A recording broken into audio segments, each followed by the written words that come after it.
La chronique Conseil du coach vous est présentée par Déclic Coaching avec Annick Lemay, intervenante en relations humaines. Elle aborde les différentes façons de prendre sa vie en main et de trouver un équilibre au niveau physique, émotionnel, mental et spirituel. Comme c'est bon de se retrouver, Annick. Allô? Ça va bien? Ça va bien, toi?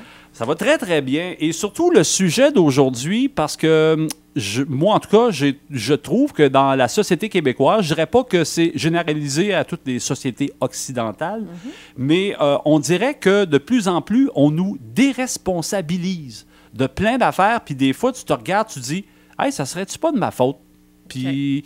Tu sais, juste au niveau des assurances, des accidents, le fameux no-fault, et il y en a plein d'exemples comme ça. Oh oui, tout à fait. Ça va être un petit peu notre sujet aujourd'hui, la responsabilisation de soi. Oui, tout à fait.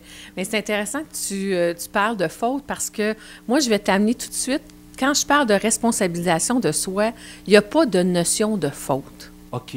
OK, dans le sens que se responsabiliser, en fait, c'est prendre sa vie en main. C'est d'une certaine façon, c'est de développer le réflexe que quand il arrive quelque chose, quel événement que ce soit dans notre vie, dans le fond, c'est de d'abord se regarder soi avant de projeter des reproches chez les autres. C'est-à-dire que moi, tout ce qui m'arrive dans ma vie, j'en ai l'entière responsabilité, mais pas dans le sens que de responsabilité de faute, mais c'est que j'ai mis en mouvement, quelque part, ce que ça prenait pour ce que je vis arrive. OK. Et donc, si je veux changer quelque chose, si je suis tannée d'une situation, si je répète des patterns, je dois me regarder moi-même puis dire qu'est-ce qui m'habite. Donc, qu'est-ce que j'ai à l'intérieur de moi qui fait que toutes ces situations-là. C'est tout le temps la même affaire qui m'arrive. Oui, tout à fait. Donc, quand je parle de responsabilisation, c'est un peu de sortir du mode victime de bon, tu sais, c'est ça, moi, je cours toujours après mon temps, il m'arrive toujours des affaires difficiles, tu sais, on sait bien, tu sais, toi, t'as tout eu dans la vie, puis moi, j'ai rien eu. Bon, tu sais, on entend souvent ce discours-là, puis c'est le discours de dire, bien, OK, tu m'as blessé. Toujours tout pour les autres. C'est ça, tu m'as fait vivre telle affaire. C'est à cause de toi si je vis telle chose. Et quand on apprend, dans le fond, à développer le réflexe de dire, bon, plutôt que de reprocher à l'autre quelque chose... Ça serait-tu pas de ma faute? Bien, pas de ma faute. Est-ce que je pourrais regarder, dans le fond, qu'est-ce qui m'appartient? OK. Moi, j'aurais envie de te dire, au lieu de faute, on va dire, qu'est-ce qui m'appartient? OK. OK, parce que dans n'importe quelle relation ou situation, il y a quelque chose qui m'appartient à moi. C'est comme une responsabilité partagée. Tout à fait. Oui, et que moi seule, dans le fond, je peux agir sur cette chose-là. Donc, je te donne un exemple. Mettons que dans une relation de couple, tu sais, je vois souvent ça. Et moi, quand je travaille avec les couples ou même avec un individu, la personne, je vais toujours lui demander, OK, mais qu'est-ce qui t'appartient dans ce que tu es en train de me décrire? Ah, mon chum, il m'a dit telle affaire. Bon, OK, mais toi, là, comment tu as réagi? Qu'est-ce qui t'appartient dans la situation qui s'est passée? Parce que souvent, les gens vont avoir tendance vraiment à dire que, oui, mais s'il n'avait pas fait telle affaire, j'aurais pas réagi comme ça.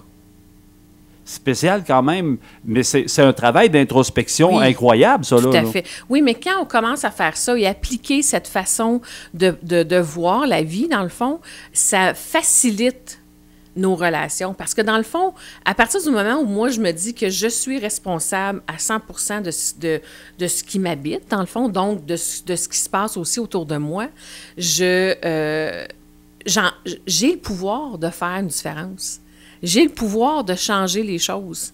Parce que si c'est à cause de l'autre, ou si c'est de la faute de l'autre ce qui m'arrive, est-ce que je peux faire quelque chose pour ça? Bien, c'est un peu, je dirais, une espèce de développement de la conscience. Tout à fait. Tout à fait.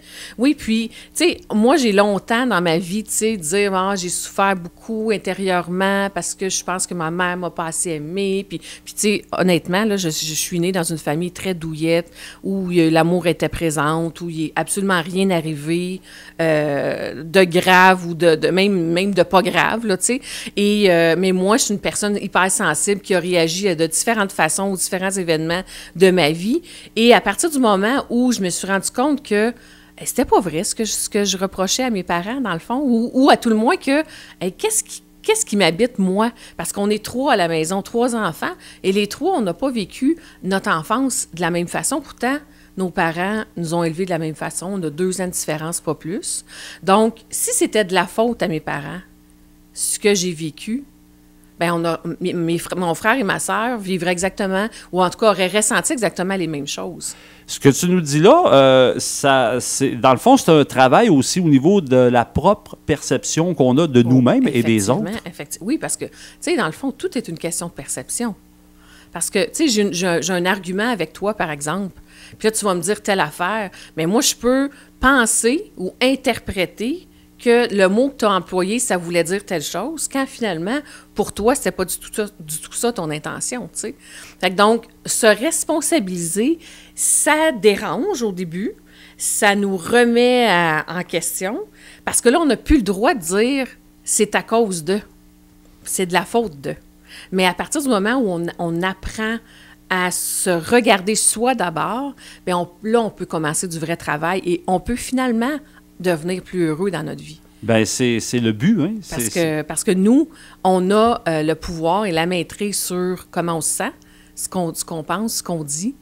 Donc, à partir de ce moment-là, je peux réagir et choisir de réagir différemment à une situation qui m'arrive, même si la situation est désagréable. Puis, c'est une chose qui est importante. Je ne suis pas en train de dire que les événements qu'on vit, c'est de notre faute si on les vit. Mais c'est souvent comment je vais réagir à l'événement qui va m'amener à me responsabiliser. OK, moi, là, il est arrivé telle chose. Comment j'ai géré cette situation-là? Qu'est-ce que j'ai fait avec ça? Et plutôt de dire, bon, bien, si ça, c'était pas arrivé, j'aurais pas vécu ça, ou je me sentirais pas comme ça, ou, bon, j'aurais pas perdu mon emploi, par exemple. Attends une minute. Qu'est-ce qui t'habite, toi, qui fait que cet événement-là a été possible dans ta vie? C'est très révélateur ce que tu dis, Annick. Le temps file très, très vite. Rappelez aux gens qui nous écoutent via la radio, 103.5 Cool FM, que vous pouvez entendre et voir nos propos via Beauce.tv. Si vous regardez la capsule sur Beauce.tv, sachez que ça se passe sur les ondes du 103.5 Cool FM aussi. Annick, tu as un bureau, tu as en tout cas en partie Pignon-sur-Rue à Saint-Georges. Oui, je suis à la clinique alternative, mercredi, jeudi, en soirée le mercredi. Donc, vous pouvez me rejoindre au 581-372-1479. Vous pouvez aller sur mon site web annicklemay.com, Annick avec juste un N.